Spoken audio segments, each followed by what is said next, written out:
Hi guys. All right. So today's book is called Enemy Pie. Look, I have my little friend in the background. She's sleepy. It should have been a perfect summer. My dad helped me build a treehouse in our backyard. My sister was at camp for 3 whole weeks, and I was on the best baseball team in town. It should have been the perfect summer, but it wasn't.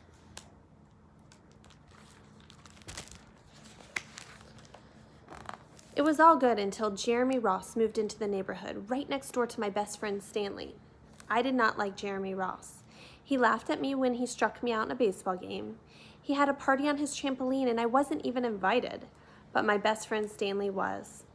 Jeremy Ross was the one and only person on my enemy list. I never even had an enemy list until he moved into the neighborhood.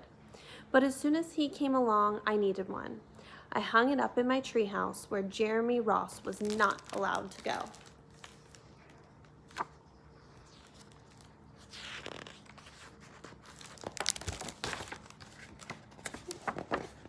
Dad understood stuff like enemies. He told me that when he was my age, he had enemies too, but he knew of a way to get rid of them. I asked him to tell me how. Tell you how? I'll show you how, he said. He pulled a really old recipe book off the kitchen shelf. Inside there was a worn-out scrap of paper with faded writing. Dad held it up and squinted at it. Enemy pie, he said, satisfied.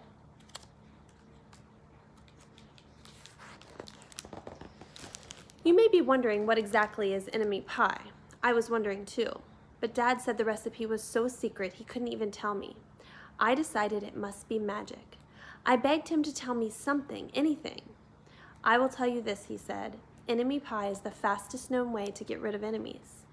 Now, of course, this got my mind working. What kinds of things, disgusting things, would I put into a pie for an enemy? I brought Dad some weeds from the garden, but he just shook his head. I brought him earthworms and rocks, but he didn't think he needed those. I gave him the gum I'd been chewing all morning. He gave it right back to me.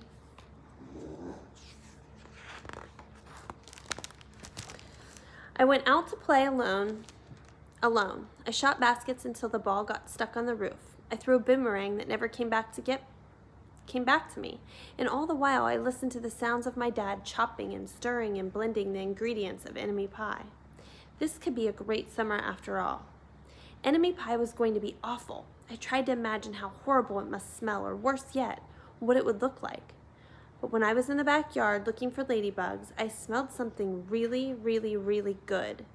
And as far as I could tell, it was coming from our kitchen. I was a bit confused.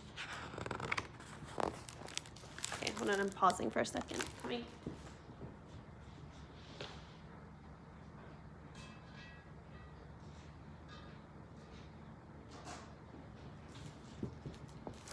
Sorry.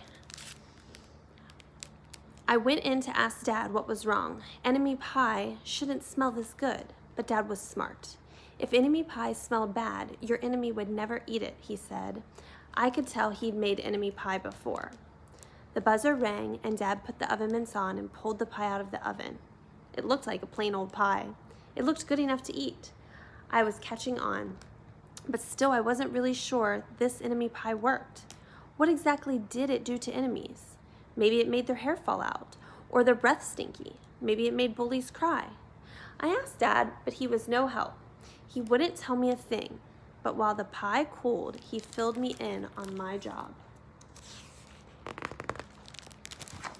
He talked quietly. There was one part of enemy pie that I can't do. In order for it to work, you need to spend the day with your enemy. Even worse, you have to be nice to him. It's not easy, but that's the only way the enemy pie can work. Are you sure you want to go through with this? Of course I was. It sounded horrible. It was scary, but it was worth a try. All I had to do was spend one day with Jeremy Ross, then he'd be out of my hair for the rest of my life. I rode my bike to his house and knocked on the door. When Jeremy opened the door, he seemed surprised. He stood on the other side of the screen door and looked at me, waiting for me to say something. I was nervous. Can you play? I asked. He looked confused. I'll go ask my mom, he said. He came back with his shoes in hand. His mom walked around the corner to say hello. You boys stay out of trouble, she said, smiling.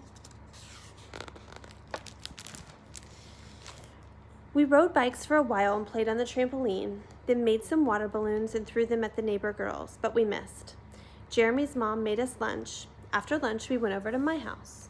It was strange, but I was kind of having fun with my enemy. He almost seemed nice. But of course I couldn't tell Dad since he had worked so hard to make this enemy pie. Jeremy Ross liked my basketball hoop. He said he wished he had a basketball hoop, but they didn't have room for one. I let him win a game just to be nice. Jeremy Ross knew how to throw a boomerang. He threw it and it came right back to him. I threw it and it went over my house into the backyard. When we climbed over the fence to find it, the first thing Jeremy noticed was my treehouse. My treehouse was my treehouse. I was the boss. If my sister wanted in, I didn't have to let her. If my dad wanted in, I didn't have to let him. And if Jeremy wanted in, "Can we go in it?" he asked. I knew he was going to ask that, but he was the top person, the only person on my enemy list, and enemies aren't allowed in my treehouse. But he did teach me to throw a boomerang. "Okay," I said, "but hold on."